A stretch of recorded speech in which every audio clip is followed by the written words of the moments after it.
Back in 1962, Stan Lee and Steve Ditko created a comic book character by the name of Spider-Man. And over the years, he has had many different outfits, from the black suit to the Iron Spider and a whole plethora of costumes in between. But at the end of the day, he always comes back to his original red and blue outfit. But wait a second.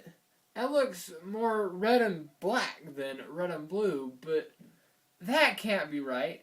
Everybody, and I mean everybody, knows that Spider-Man is red and blue. So why does his original outfit look black?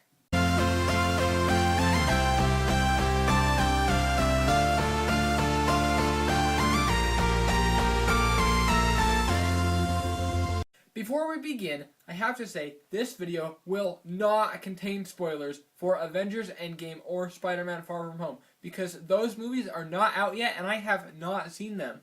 It will also, however, not contain spoilers from any other movies, except for Star Wars The Empire Strikes Back, because Vader is Luke's father.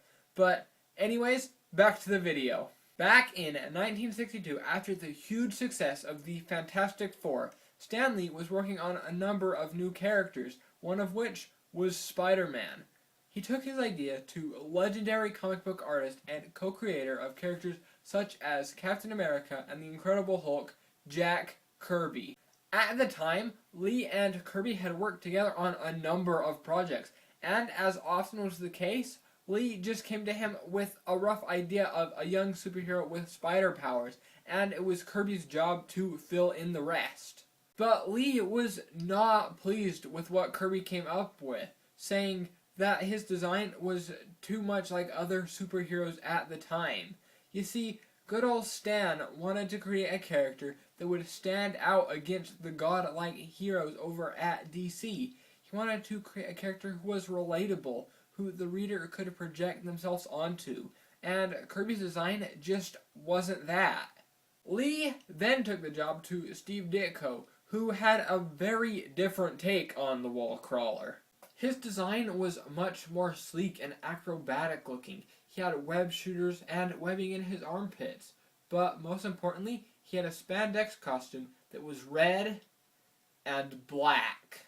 Now, before you go down into the comments and explode that the suit is blue and not black, here is every single appearance of the suit from that first issue. And yes, I am a total buffoon and spent 3+ hours cutting all of these out, so you better enjoy them. Now, let's take a look at these. First off, these three don't even show the right part of the costume, so we can throw them out. And this one's too tiny to really see anything, so we can throw it out too. So now, looking at the rest of these, we have the classic red with webbing patterns, and of course the spider on the chest. We can also see the webs under the... Wait, what the heck is that? Why does Spider-Man have flippity-dang eyeballs? Ah! We can also see the webbing under his arms, and the suit is black. There are hints of blue though. We can see the spider on his back is blue, and there are blue highlights around the edges of the black. But that is nothing more than just light, and a way to show depth on something that is black. After all, you can't add shadows to something black, so highlights is the next best thing. And I think this is where the eventual color change may have originated, and why so many people think the suit has always been red and blue. But you know what else has the same kind of blue highlights? That's right. The black suit, and Venom, and Black Cat, and just about everything black in comics. So now that we've established that he was red and black in Amazing Fantasy number 15, when and why did he become red and blue? And believe it or not, we don't have to look very far. After his major success in the final issue of Amazing Fantasy, in March of 1963, Spider-Man got his own book, The Amazing Spider-Man. And right from the cover of the first issue, Spider-Man is looking much, more blue. But then inside the book, he looks black, much like he did in Amazing Fantasy, only the spider on his back has changed from blue to red. We can see the same thing over the next few issues. Spidey looks very blue on the cover, but then more black in the actual panels, until about issue 7, where Spider-Man becomes full-on blue and red. So why does the wall crawler look so much different on the cover than he does in the actual book? It's almost like the cover and the panels are colored by two different people, but that can't be right. The books themselves only credit Steve Ditko as the illustrator, so what gives? Enter Stan Goldberg. In 1949, at the age of 16 or 17, Stan Goldberg began working as a colorist for a little comic book company known as Timely. Over the next few years, Timely became known as Atlas, and Goldberg got promoted to coloring department manager. And while in this position, he colored both the inside and covers of all the books published by Atlas. In 1958, Goldberg left Atlas in order to do more freelance work, and then in 1961, with the release of the Fantastic Four, Atlas became known as Marvel. Throughout the mid-60s, Goldberg worked as a freelance colorist for Marvel and colored the books for characters such as the Fantastic Four, the Incredible Hulk, and Spider-Man.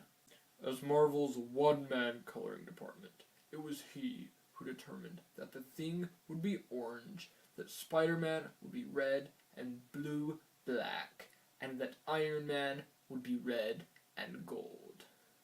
Steve Ditko penciled, inked, and colored Amazing Fantasy 15, but then when Spider-Man got his own book, the job of coloring was given to Stan Goldberg.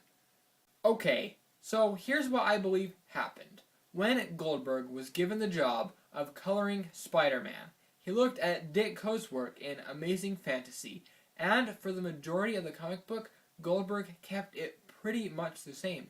But for the cover, he wanted something different, something that would stand out, something that would pop. So he went with red and blue. The reds and the blues are very important for the superheroes. We really wanted them to pop out, and those were the colors that I could ensure that I was going to get. Place them in the right spots on the heroes. It worked. Over the next few issues, Goldberg slowly changed Spidey's costume from red and black to red and blue, and, as he said himself, it worked. Now, jump to today, where everybody knows that Spider-Man is red and blue, and in just over 5 months, we will be getting Spider-Man Far From Home, where his suit is not red and blue, but red and black. And maybe that design takes inspiration from his original look.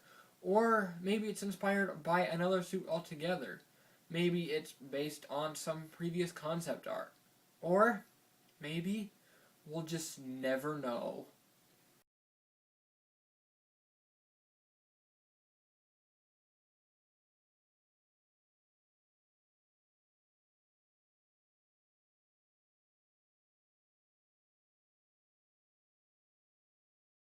Hey guys, thank you so much for watching, and this video was really fun to make, and I am super excited about all the comic book movies coming out this year, so you can be sure I will be making more videos on those. If you enjoyed this video, a like would be much appreciated, and you can subscribe and hit the notification bell so that you can be sure you never miss an upload from me. But once again, as always, thank you so much for watching. I'll see you next time.